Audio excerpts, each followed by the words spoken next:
नमस्कार, टीसीएच पर आपका स्वागत है। मैं अशोक कुमार पांडे और हिस्ट्री क्लिनिक का ये शो करती हैं डॉक्टर रुचिका।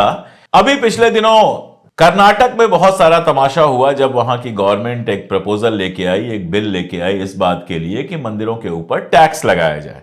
पूरे देश में तहलका मच गया, दुनिया भर की बातें हुई। हालांकि वो बिल वहां अपर हाउस में गिर गया, लेकिन तमाशा बहुत हुआ। इस्लामिक और फलां ढिमका ये वो, औरंगजेब का नाम लिया गया। औरंगजेब इस देश में जितना आरएसएस को याद आता है उतना तो इतिहासकारों को भी नहीं याद आता है। कहा गया औरंगजेब बन रही है कांग्रेस सरकार, मंदिरों के ऊपर टैक्स लगा रही है। तो हमने बात की डॉक्टर रुचिका शर्मा से, उनसे कहा कि आप क्या कहती हैं इस पर। तो उन्होंने बताया कि हिंदू राजाओं ने भी बहुत सारे टैक्स लगाए हैं मंदिरों के ऊपर। दरअसल जब मैं कश्मीर पर काम कर रहा था, कश्मीर पर रिसर्च कर रहा था, तो राजा हर्ष का नाम आया था। राजा हर्ष हिंदू राजा था, उसने मंदिरों को तोड़वाया भी था, बहुत सारे मंदिरों पर टैक्स भी लगवाया था, और ये सारा कुछ कल्हड़ ने अपनी राज तरंगिणी में लिखा हुआ है।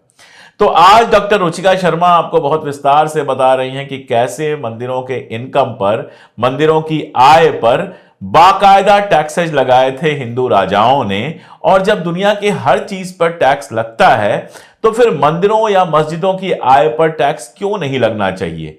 आखिर लोगों के पॉकेट से ही यह पैसा जाता है, और यह पैसा किसी बैंक अकाउंट में, किसी कोष में पड़ा रहे, उससे तो बहुत अच्छा है कि इसका एक हिस्सा सरकार के पास आए, जिससे वो जनता के लिए काम कर सके। आखिर मंदिरों की देख रेख, रक्षा और बाकी सबका काम तो सरकार ही करती है। तो इस पर तो आप सोचिएगा कि टैक्स सही है या गलत। लेकिन डॉक्टर रुचिका शर्मा आपको विस्तार से बता रही हैं कि औरंगजेब को छोड़ दीजिए, बहुत सारे हिंदू राजाओं ने भी मंदिरों के ऊपर टैक्स लगाया था। बने रहिए हमारे साथ, देखते रहिए डॉक्टर शर्मा का पूरा वीडियो और अपनी राय कमेंट में जरूर बताइए।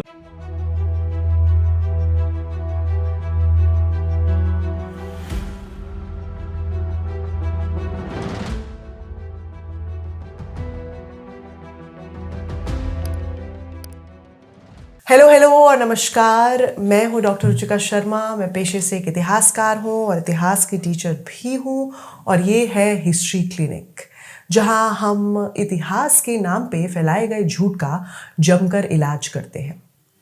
पिछले दिनों कर्नाटका की असेंबली में Karnataka Hindu religious institutions and charitable endowments amendment bill circulate हुआ, जिसके तहत कर्नाटका सरकार मंदिरों पे 10% टैक्स लगा सकती है अगर उनकी इनकम 1 करोड़ से ज्यादा हो। बिल को लेकर हंगामा हुआ। बीजेपी ने कर्नाटक सरकार को एंटी हिंदू करार दिया और इस टैक्स को तुर्क शासकों, खास करके औरंगजेब द्वारा लगाए गए जिजिया टैक्स जैसा बताया। बिल फेल होने से ज्यादा फेल थी बीजेपी की भारतीय इतिहास की जानकारी, और आज हम इसी इतिहास के नाम पे फैलाए गए झूठ का इलाज करेंगे।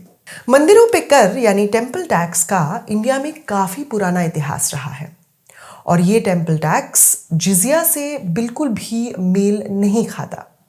जिजिया लोगों पे लगता था, इंस्टीट्यूशंस पर नहीं। यह एक तरीके का प्रोटेक्शन टैक्स होता था जो नॉन मुस्लिम्स पे लगाया जाता था, उन्हें स्टेट प्रोटेक्शन देने के लिए। लेकिन ये मुगल बादशाह अकबर, जहांगीर और शाहजहां के अहद में हटा दिया गया, और फिर औरंगजेब ने इसे फिर से लगाया। पर किसी भी तुर्की या मुगल शासक ने टेम्पल टैक्स नहीं लगाया, बल्कि कई मंदिरों को दान दिया। बेहद बदनाम मुगल बादशाह औरंगजेब ने कई मंदिरों को पैसा दिया। औरंगजेब के ऐसे 15 से 20 फरमान पर हमने एक पूरा वीडियो भी बनाया है, जहां उन सब मंदिरों की लिस्ट दी है जिन्हें औरंगजेब ने पैसे दिए, और कुछ तो औरंगजेब के ही सानिध्य में बने। टेम्पल टैक्स फिर हिंदू राजाओं ने ही लगाए। हमारे पास ऐसे कई तरीके के कर मंदिरों पर लगाने के ऐतिहासिक प्रमाण मौजूद हैं। सबसे ज्यादा टेम्पल टैक्सेस विजयनगर के राजाओं ने लगाए। विजयनगर राज्य इत्तेफाक से उसी जगह पे फैला था जहां कुछ दिनों पहले टेम्पल टैक्स पे बहस हुई है। जी हां, कर्नाटका में।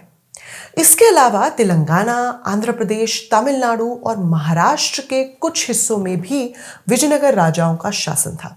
इस 14वीं शताब्दी के राज्य में कम से कम 12 तरीके के टैक्सेस मंदिरों पे लगाए जाते थे। इतिहासकार आर सोमारेड्डी अपने पेपर में बताते हैं कि इन सब में से सबसे बड़ा टेम्पल टैक्स था स्तोत्रिया, जो उन सब उपजाऊ जमीन पे लगता था जो मंदिर की प्रॉपर्टी में हो।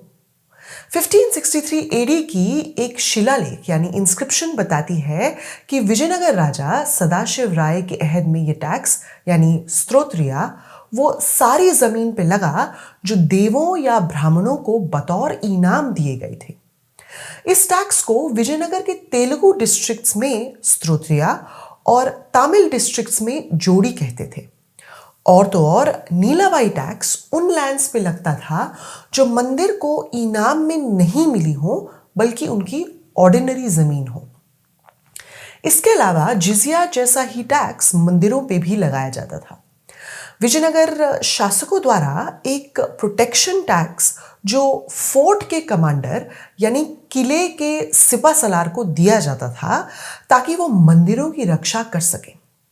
इस टैक्स को दुर्गा वर्तना कहते थे और ये मंदिरों और उससे जुड़े गांव दोनों की रक्षा के लिए दिया जाता था। एक 1530 एडी की इंस्क्रिप्शन में ये लिखा है कि कुडपा डिस्ट्रिक्ट से 235 वराहा सालाना दुर्गा वर्तना टैक्स बैरेश्वर मंदिर और उससे जुड़े गांव को देना है। वराह उस समय विजयनगर राज्यों की करेंसी थी। सोमरेड्डी के हिसाब से ये टैक्स दर्शाता है कि मंदिरों के पास कितना धन था कि उन्हें लूटपाट से बचाने के लिए ये प्रोटेक्शन टैक्स देना पड़ता था। तो मंदिरों की जमीन और उसकी सुरक्षा के अलावा मंदिरों के मवेशियों यानी लाइव स्टॉक पर भी टैक्स लगता था। मंदिर के मवेशियों को विजयनगर राज्यों में जीवधनम कहा जाता था और हर मंदिर के पास गायें, भैंस, भेड़ वगैरह काफी तादाद में मौजूद रहते थे और इन सबको चराने के लिए यानी ग्रेजिंग के लिए पुल्लारी टैक्स लगता था जिसे सुलवरी भी कहा जाता था। ये ग्रेजिंग अक्सर सरकारी जमीन पर ही होती थी और टैक्स देना जरूरी था। हमारे पास ये रिकॉर्ड एक 1427 एडी के इंस्क्रिप्शन में मौजूद है जहां तीरुत्तानी गांव के सब मंदिरों पे सुलवारी टैक्स लगाया गया। इसके साथ साथ 1555 एडी की कुरनूल में मिली इंस्क्रिप्शन ये भी बताती है कि मंदिरों से जुड़े गांव या उन्हें इनाम में दिए गांव पर भी सुलवारी लगता था।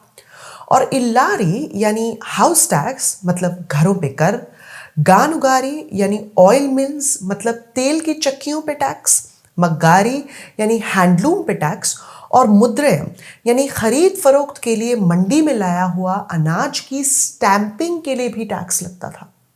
इन सब टैक्सेस के अलावा टोल टैक्सेस भी लगाए जाते थे मंदिरों पर विजयनगर राज्य में। मंदिर की जरूरत के लिए लाए गए सामान पर भी टोल टैक्स लगता था, चाहे फिर ये सामान मंदिर ने अपनी निजी ट्रांसपोर्ट सेवा से ही क्यों ना पहुंचाया हो।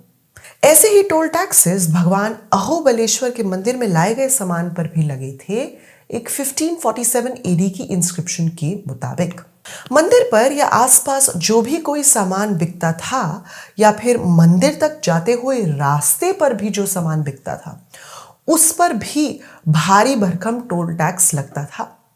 1443 एडी की इंस्क्रिप्शन से हमें पता चलता है कि नरसिम्हा मंदिर तक जाते हुए रास्ते पे जो सामान खरीद फरोख्त के लिए लाया जा रहा था जैसे कि स्लेव्स यानी गुलामों की खरीद फरोख्त, घोड़े, गायें, भैंस वगैरह सब पर टोल टैक्स लगा। ये टोल टैक्स राजा देवराय द्वितीय द्वारा 7 दिन के लिए माफ भी कर दिया गया था। इन बेशुमार टैक्सेस के अलावा एक बड़ा ही नायाब किस्म का टैक्स भी लगता था। टेम्पल फेस्टिवल्स यानी मंदिरों के त्योहार के समय प्रोस्टिट्यूट्स, जी हाँ, वैश्यवृत्ति का पेशा करने वाली औरतों से टेम्पल फेस्टिवल्स के दौरान कमाई पे लंजा शुंकम नाम का टैक्स लगाया जाता था विजयनगर राजाओं द्वारा। ये बात हमें 1555 एडी की इंस्क्रिप्शन से पता चलती है जहां मार्कापुरम के टेम्पल फेस्टिवल्स में प्रोस्टिट्यूट्स पर यह टैक्स लगाया गया। विजयनगर राजाओं के अलावा कश्मीर के 11वीं शताब्दी के राजा हर्ष भी मंदिरों पे भारी भरकम टैक्स लगाया करते थे। ये बात हमें काल्हान की राजतरंगिनी के 7वें खंड से पता चलती है जहां राजा हर्ष की मंदिर तोड़ने की प्रथा का भी वर्णन है।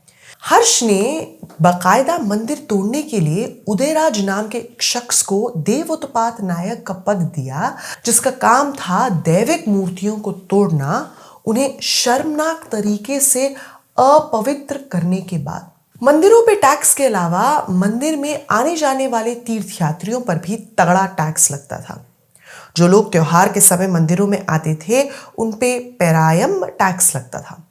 मशहूर तिरुपति मंदिर में ब्रह्मोत्सवम के समय में आने वाले लोगों पर यह टैक्स लगा था, जिसकी कमाई फिर किसी और मंदिर पे लगाई गई। विजयनगर राजा देवराय द्वितीय के राज्यकाल में विभूति काणिके नाम का टैक्स भी लगता था उन तीर्थयात्रियों पर जो मंदिर में आकर विभूति यानी सेक्रेड ऐश लेकर जाते थे।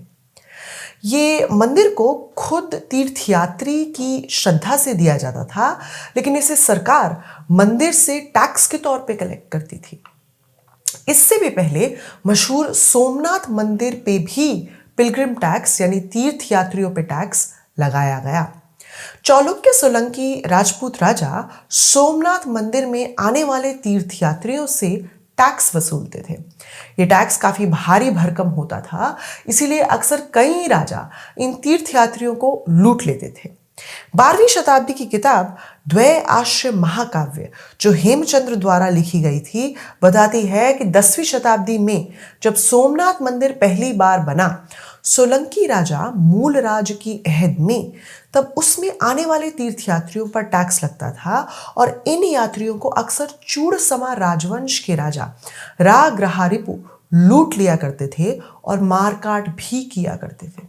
बाद में 11वीं शताब्दी में ही सोमनाथ से जुड़ी हमें एक इंस्क्रिप्शन मिलती है, जहां करण सोलंकी जो उस समय गुजरात के राजा थे, उनकी बीवी मीनल देवी ने सोमनाथ में दर्शन के लिए पिलग्रिम टैक्स माफ कर दिया। पर उनके ऐसा करने के कुछ ही समय बाद टैक्स फिर से लगना शुरू हो गया, क्योंकि ये टैक्स काफी बड़ा था और राज्य इसे खोना नहीं चाहता था। इसी समय में यानी 12वीं शताब्दी गुजरात में बाहुलोदा नाम के तीर्थ से कई लाखों रुपए का पिलग्रिम टैक्स इकट्ठा किया गया और सरकार को दिया गया। इसके बाद 18वीं शताब्दी के मराठा राजाओं ने न केवल पुरी के जगन्नाथ मंदिर के तीर्थयात्रियों पे कई तरीके के पिलग्रिम टैक्स लगाए, बल्कि उन सारे रास्तों पर भी जो पुरी को जाते थे। पुरी के लोकल राजा उन तीर्थयात्रियों पर पिलग्रिम टैक्स लगाते थे जो मयूरभंज और नीलगिरी के रास्ते पुरी पहुंचते थे। मराठा राजाओं ने पुरी के सारे उत्तरी रास्तों पर टैक्स कलेक्शन पोस्ट लगा दी थी। ये टैक्स तहसीलदारों द्वारा इकट्ठा किया जाता था और टैक्स देने पर हर तीर्थयात्री को एक पास मिलता था, जिस पर उनका नंबर, रैंक और उन्होंने कितना टैक्स दिया है ये लिखा होता था। ये टैक्स देने के बाद उन्हें कोई और पिलग्रिम टैक्स नहीं देना पड़ता था और इस टैक्स के रेट मराठा सरकार ही फिक्स किया करती थी। इतने सारे टेम्पल टैक्सेस हिंदुस्तान के इतिहास में, और यहाँ बस एक टैक्स पे बवाल हो गया। जानने की बात यह है कि इतने सारे टेम्पल टैक्सेस क्यों लगाए जाते थे। जाहिर है मंदिरों की बेशुमार दौलत को कंट्रोल करने के लिए। मंदिर पहले कई तरह के रोल्स निभाते थे, जैसे कि इकोनॉमिक रोल्स, जहां वो लोकल और इंटरनेशनल ट्रेड में हिस्सा लेते थे। मंदिर के सामान की खरीदारी के लिए और ट्रेड में बतौर फरोशंद यानी सामान बेचने वाला भी बनते थे। यह सामान मंदिरों की ही प्रॉपर्टी पे उगता था या उन्हीं के कारखानों में बनता था। इसके अलावा मंदिर हफ्ते में या महीने में या सालाना हाट भी लगाया करते थे, जिसका कुछ % शेयर मंदिर को मिलता था। फिर मंदिर पे बेतरतीब चढ़ावा चढ़ता था। इन सब से मंदिर की आमदनी काफी ज्यादा थी और इसीलिए टैक्सेबल भी थी। हालांकि विजयनगर राजा कभी कभार ये टेम्पल टैक्सेस माफ भी कर देते थे, लेकिन छोटे अंतराल के लिए ही, जिससे ये साफ है कि ये टैक्स कितना बड़ा था और स्टेट के लिए कितना जरूरी। टैक्स देना बुरी बात नहीं, खास करके तब जब आपकी आमदनी में बेशुमार दौलत हो।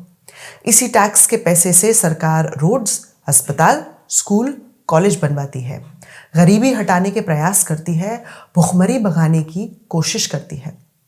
ये बात हिंदुस्तान के कई हिंदू राजाओं को पता थी, इसीलिए उन्होंने बाकायदा मंदिरों पर टैक्स लगाए। लेकिन शायद ये बात आज के कुछ सियासी राजाओं को ना पता हो। तो ये था आज का एपिसोड। आपको एपिसोड कैसा लगा कमेंट सेक्शन में ज़रूर बताइएगा, और अगर पसंद आया हो तो लाइक और शेयर भी ज़रूर कीजिएगा।